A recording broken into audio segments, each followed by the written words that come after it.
Doctor Arif Hussain, ബംഗ്ലാദേശിലെ ഹിന്ദുക്കളടക്കമുള്ള ന്യൂനപക്ഷങ്ങൾക്ക് നേരെ ആക്രമണം കൊടുമ്പിരിക്കൊള്ളുന്നു. പലതും പുറത്തു വരാതെ തമസ്കരിക്കപ്പെടുകയാണ്. ഇസ്കോണിനെ നിരോധിക്കുകയാണ് ജമാഅത്തെ ഇസ്ലാമിയുടെ പ്രഖ്യാപിത ലക്ഷ്യം. അവിടുത്തെ കോടതി അത് നിരാകരിച്ചപ്പോൾ സ്വാമിമാരെ ഉന്നം വയ്ക്കുകയാണ്. കള്ളക്കേസുകളെടുത്ത് ജയിലിൽ അടയ്ക്കുന്നു. ബംഗ്ലാദേശിനെ പൂർണ്ണമായും ഇസ്ലാമികവൽക്കരിക്കുകയാണോ അജണ്ട? അതാണോ അജണ്ട എന്ന് ചോദിച്ചു കഴിഞ്ഞാൽ അതിൽ സംശയമൊന്നുമില്ല. അത് തന്നെയാണ് അജണ്ട. അത് ഇന്നോ ഇന്നലെ തുടങ്ങിയതല്ല, അത് പഴയ അജണ്ടയാണ്. അതൊന്ന് പുതുക്കിയെടുത്തു എന്ന് പറയാനേ സാധിക്കുകയുള്ളൂ.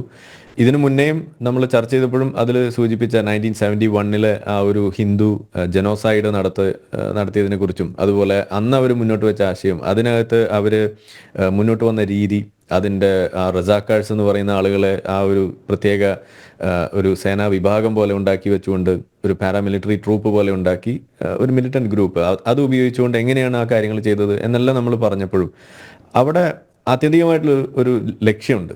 ആ ഭാഗത്തുള്ള ഇസ്ലാം മത ഇതര വിഭാഗങ്ങൾ, പ്രത്യേകിച്ച് അതിനകത്ത് ഹിന്ദു വിഭാഗം, അങ്ങനെ തന്നെ പറയുന്നതാണ് കുറച്ചും കൂടി സ്പെസിഫിക് ആവുക. ആ വിഭാഗത്തെ അവിടുന്ന് തുടച്ചു നീക്കുക എന്നൊരു പ്രഖ്യാപിത ലക്ഷ്യം അതവിടെ ഉണ്ട്. അത് മുന്നേ നമ്മൾ കണ്ടതാണ്. ലക്ഷക്കണക്കിന് ആളുകളെയാണ് കൊന്ന് ഒടുക്കിയതിൻ്റെ ചരിത്രം നമ്മുടെ മുന്നിലുള്ളത്, റേപ്പ് ചെയ്തതിൻ്റെ ചരിത്രമുള്ളത്, എല്ലാം നമ്മളവിടെ പറയുന്നു. അപ്പോൾ ഇപ്പോഴും അവർ മുന്നോട്ട് വെക്കുമ്പോൾ, ഇപ്പോൾ ഇസ്കോണിനെ ഇങ്ങനെ ബാൻ ചെയ്യണം എന്നൊക്കെ പറയുമ്പോൾ, സത്യത്തിൽ ഇത് സ്വയം കോമാളികളാകുന്ന ഒരു അവസ്ഥ കൂടിയാണ് നമുക്കിവിടെ കാണാൻ കഴിയുന്നത്. എന്താണെന്ന് വെച്ചാൽ, ജമാഅത്തെ ഇസ്ലാമി എന്ന് പറയുന്ന ഒരു ഓർഗനൈസേഷനെ ബാൻ ചെയ്ത ഒരു രാജ്യമാണ് ഒരു ഘട്ടത്തിൽ. എന്നാൽ അതിലെ പ്രധാനപ്പെട്ട ചില നേതാക്കളെ അവിടെ വധശിക്ഷയ്ക്ക് വിധിച്ചതും എല്ലാം നമ്മൾ കാണുമ്പോൾ, അതേപോലെ ഒരേ നാണയത്തിന്റെ മറുവശം എന്നുള്ള രീതിയിൽ ഉയർത്തി കാണിക്കാൻ വേണ്ടിയിട്ടുള്ള ഒരു വിഫല ശ്രമം എന്ന് പറയുന്നതാണ് ഇതിനെ കുറച്ചും കൂടി നമുക്ക് കാണാൻ കഴിയുള്ളൂ എന്നാണ് എനിക്ക് തോന്നുന്നത്. കാരണം ഇതിൽ നമ്മളൊരു ഏതെങ്കിലും വിധേന ഒരു പ്രചാരണം നടത്തിയെന്നതോ, അല്ലെങ്കിൽ ഏതെങ്കിലും വിധേന അത്തരത്തിലുള്ള ഒരു വിശ്വാസപരമായ കാര്യങ്ങൾ അത് പ്രകടിപ്പിച്ചു എന്നതോ അല്ല ജമാഅത്തെ ഇസ്ലാമിയുടെ പേരിലുള്ള ആരോപണം. അവർ കൃത്യമായ ഭീകരവാദവും കൃത്യമായ വംശീയ ഉന്മൂലനവും അത് ലക്ഷ്യം വെച്ചുകൊണ്ട് തന്നെ ആ ഒരു ജനോസൈഡൽ തോട്ടുമായിട്ട് നടന്ന് ആ ആശയവും പ്രചരിപ്പിക്കുന്ന രീതിയിൽ ഒരു രാജ്യം തന്നെ രണ്ടാക്കി മൂന്നാക്കിയൊക്കെ മുറിച്ചെടുക്കുന്നതിന് പോലും മുന്നോട്ട് നിന്നിട്ടുള്ള ഒരു സംഘടനയാണ് ഈ ജമാഅത്ത് ഇസ്ലാമി. അപ്പോൾ അതിന് പകരം ഞങ്ങളെപ്പോലെ വേറൊരു കൂട്ടർ അതുകൊണ്ടാണ് ഞങ്ങൾ ഈ പണി ചെയ്യുന്നത് എന്ന ഒരു സംഗതി കൊണ്ടുവരാനും, അവർ ചെയ്തുകൊണ്ടിരിക്കുന്ന ഈ തരത്തിലുള്ള ന്യൂനപക്ഷ അക്രമങ്ങളെ ന്യായീകരിക്കുവാനും വേണ്ടിയിട്ടുള്ള ഒരു വിഫല ശ്രമം, അതാണ് ഇപ്പോൾ നമ്മളിവിടെ കാണുന്നത്. പക്ഷേ ഇത് ബാക്ക് ഫയർ ചെയ്യും. പ്രത്യേകിച്ച് ഇസ്കോൺ എന്താണെന്നോ, അല്ലെങ്കിൽ അതുപോലുള്ള സംഘടനകൾ XYZ ഏത് തന്നെയായാലും, ഇസ്ലാം ഇതര സംഘടനകൾ എന്താണ് എന്ന് ആർക്കാണെങ്കിലും, ഒരു കുട്ടിക്കാണെങ്കിൽ പോലും അത് ചെറുതായിട്ടൊന്ന് ഗൂഗിൾ അടിച്ച് നോക്കിയാൽ പോലും കിട്ടുന്ന ഒരു വിവരമായിരിക്കും. ജമാഅത്ത് ഇസ്ലാമി എന്ന് അടിച്ചു നോക്കിക്കഴിഞ്ഞാൽ അതിൻ്റെ ഓഫ് ഷൂട്ട്സ് ആയിട്ടുള്ള സംഗതികളുടെ പേരുകൾ എടുത്ത എണ്ണിത്തീരില്ല എന്നുള്ളതാണ് നമ്മുടെ മുന്നിലുള്ള ഒരു അവസ്ഥ. അതായത് ഇപ്പോൾ ഗ്ലോബൽ ടെററിസം ഇൻഡെക്സ് ഒക്കെ എടുത്തു കഴിഞ്ഞാൽ, ഒരു ടോപ്പ് 20 ടെറർ ഓർഗനൈസേഷൻസ് എടുത്തു കഴിഞ്ഞാൽ അതിൽ 20 ഇസ്ലാമിക് ടെറർ ഓർഗനൈസേഷൻസ് ആണ്. അതിനകത്ത് ഇസ്കോണൊന്നും ഒരിക്കൽ പോലും കടന്നു വരുന്നില്ല, അതിൻ്റെ 7 അയലത്ത് വരുന്നില്ല.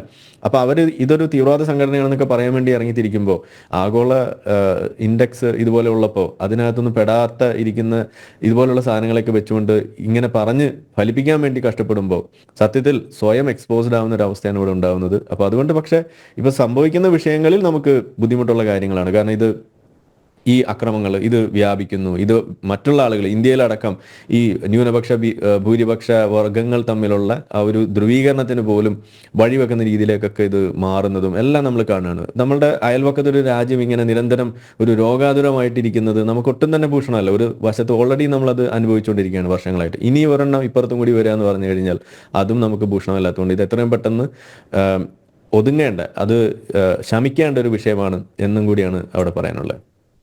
ഡോക്ടർ ആരിഫ്, കഴിഞ്ഞ ദിവസം ചർച്ചയ്ക്ക് വിളിച്ചപ്പോൾ ഒരു വ്യക്തി പറഞ്ഞത്, ഈ ചർച്ചയിൽ പങ്കെടുത്തുകൊണ്ട് പറഞ്ഞത്, അതായത് ഇതൊക്കെ പെരുപ്പിച്ച് കാണിക്കുകയാണ്, കണക്കുകൾ പെരുപ്പിച്ച് കാണിക്കുകയാണ്. ഈ പുറത്ത് അറിയുന്നത് പോലെ അങ്ങനെ ഒരു വംശീയ ഹത്യ അവിടെ നടക്കുന്നില്ല. മാത്രമല്ല, അദ്ദേഹം കോട്ട് ചെയ്തത് BBC-യെയാണ്. അദ്ദേഹം ഈ ഇസ്ലാമിക ഭീകരതയെക്കുറിച്ച് ഒന്നും പറഞ്ഞില്ല, ഒരക്ഷരം പറഞ്ഞില്ല. അത് പറയാൻ സാധിക്കില്ലല്ലോ. അതെങ്ങനെയാണ് അവർക്ക് പറയാൻ സാധിക്കുക? അതാണ് നമ്മൾ ചോദിക്കുന്നത്. അത് പറയാൻ സാധിക്കാത്തത് കൊണ്ടാണല്ലോ നമ്മൾ എക്സ് മുസ്ലിം എന്ന് പറഞ്ഞിരിക്കേണ്ടി വരുന്നത്. ഇതാണ് അന്നും നമ്മൾ പറഞ്ഞത്. കാരണം നമ്മൾ ഇതിനകത്ത് നിന്നുകൊണ്ട് മതേതര സ്വഭാവം കാണിക്കുന്നു എന്ന് വരുത്തി തീർത്തുകൊണ്ട് നമ്മൾ ആ കാര്യത്തിന് വേണ്ടി ഇറങ്ങിത്തിരിക്കുമ്പോൾ നമ്മൾ ആകെ കൂടി ചെയ്യേണ്ട ഒരു പണി എന്താണ്? അത് ഇസ്ലാമിക തീവ്രവാദത്തെ മറച്ചു വെക്കുക എന്നുള്ളത് മാത്രമേ നമ്മൾ ചെയ്യുള്ളൂ. അത് മാത്രം ചെയ്താൽ മതി, നമുക്ക് മതേതരനാകാം. ഒപ്പം കുറച്ചും കൂടിയും വളരെ ഉത്തമനായ ഒരു മതേതരനാകണമെന്നുണ്ടെങ്കിൽ കുറച്ച് സംഖ്യകളെയും കൂടി തെറി പറഞ്ഞാൽ മതി. അപ്പോൾ വളരെ മികച്ച ഒരു മതേതരനാകാം. ഇതാണ് നമ്മുടെ നാട്ടിലെ ഒരു വളരെ സിംപിളിസ്റ്റിക് ആയിട്ടുള്ള ഒരു ഫോർമുല എന്ന് പറയുന്നത്. ഇത് ഏത് കൊച്ചുകുട്ടിക്ക് വേണമെങ്കിലും എടുക്കാം. പക്ഷേ യഥാർത്ഥത്തിൽ അതല്ല. മതേതരനാവുക, വിഷയത്തിലെ യാഥാർത്ഥ്യങ്ങൾ പറയാന്ന് പറഞ്ഞു കഴിഞ്ഞാൽ അത് ചൂണ്ടിക്കാണിക്കേണ്ടടുത്ത് ചൂണ്ടിക്കാണിക്കുക, ചൂണ്ടിക്കാണിക്കേണ്ടാത്തോടത്ത് അത് കാണിക്കാതിരിക്കുക എന്നതും കൂടിയാണ് അവിടെ വരുന്നത്. വെറുതെ അനാവശ്യമായിട്ട് ഈ ബാലൻസ് ചെയ്യാനൊക്കെ അല്ല, വേണ്ടി യൂട്യൂബിലൊക്കെ ചിലർക്ക് കുരുപൊട്ടുന്നുണ്ട്. നിങ്ങൾ എന്തിനാണ് ഈ വിഷയം എല്ലാ ദിവസവും ചർച്ച ചെയ്യുന്നത്? നിങ്ങൾക്ക് മറ്റ് വിഷയങ്ങളൊന്നുമില്ലേ? വിഷയ ദാരിദ്ര്യമാണോ? ബംഗ്ലാദേശിൽ ഹിന്ദുക്കൾക്ക് നേരെയുള്ള അതിക്രമം എന്തിനാണ് എല്ലാ ദിവസവും ജനം ടി വി ചർച്ച ചെയ്യുന്നതെന്നാണ് ചോദിക്കുന്നത്. അല്ല, അത് നമ്മൾ അവരോട് എന്നോട് അത് ചോദിക്കാറുണ്ട്. ഞാൻ അവരോട് പറയാറുള്ള ഒറ്റ കാര്യമുള്ളൂ, നിങ്ങൾക്ക് നിങ്ങളുടെ മുക്കാൽ മീഡിയയിൽ ഈ ഇസ്രായേൽ ഹമാസ് വിഷയം അല്ലാതെ വേറെ ഒന്നും ചർച്ച ചെയ്യാനില്ലേ എന്നാണ് ഞാൻ അവരോട് ചോദിക്കാറുള്ളൂ. അപ്പോൾ ഇത് ഓരോ ആളുകൾക്ക് ഓരോ താല്പര്യമുണ്ട് എന്നുള്ളത് മാറ്റി വെച്ചാൽ തന്നെ അഡ്രസ്സ് ചെയ്യപ്പെടേണ്ട വിഷയങ്ങൾ അഡ്രസ്സ് ചെയ്യണ്ടേ? അത് ആരെങ്കിലും ഒരാൾ ചെയ്യണ്ടേ? ആ ചെയ്യുന്ന ആളുടെ അടുത്ത് വന്നിട്ട് നിങ്ങൾ എന്താണ് ചെയ്യുന്നതെന്ന് ചോദിച്ചു കഴിഞ്ഞാൽ അത് ശരിയാവില്ലല്ലോ. ഒന്ന് പറഞ്ഞാൽ, ഇപ്പോൾ ഞാൻ കമ്പയർ ചെയ്തുകൊണ്ട് നിങ്ങൾക്ക് ബുദ്ധിമുട്ടുണ്ടെങ്കിൽ ഞാൻ ഒന്ന് തിരുത്തി പറയാം. അതായത് ഇവിടെ ഏതായാലും അവാസ്തവമായ കാര്യമൊന്നും പറയുന്നില്ല. മുക്കാൽ മീഡിയ ചെയ്യുന്നത് പോലെ ഹമാസിന്റെ ആ തീവ്രവാദികളെ പോരാളി എന്നൊന്നും ഇവിടെ ആരും വിളിക്കാറില്ല. ആ രീതിയിലുള്ള കാര്യം ഇവിടെ ആരും ചെയ്യുന്നില്ല. അപ്പോൾ അതുകൊണ്ട് ധൈര്യമായിട്ട് ഞാൻ പറയും, ഈ വിഷയം അഡ്രസ്സ് ചെയ്യപ്പെടേണ്ട വിഷയമാണ്. അത് ഇവിടെയെങ്കിലും ചെയ്യുന്നുണ്ടല്ലോ എന്ന ഒരു ബഹുമാനം അത് ഞാനിവിടെ തരുന്നു. ആ ഒരു ഓപ്പർച്യൂണിറ്റിയെ ബഹുമാനിക്കുന്നതുകൊണ്ടാണ് നമ്മളിവിടെ വരുന്നത് പോലും. അല്ലെങ്കിൽ ഇവിടെ വരേണ്ട കാര്യമില്ലല്ലോ.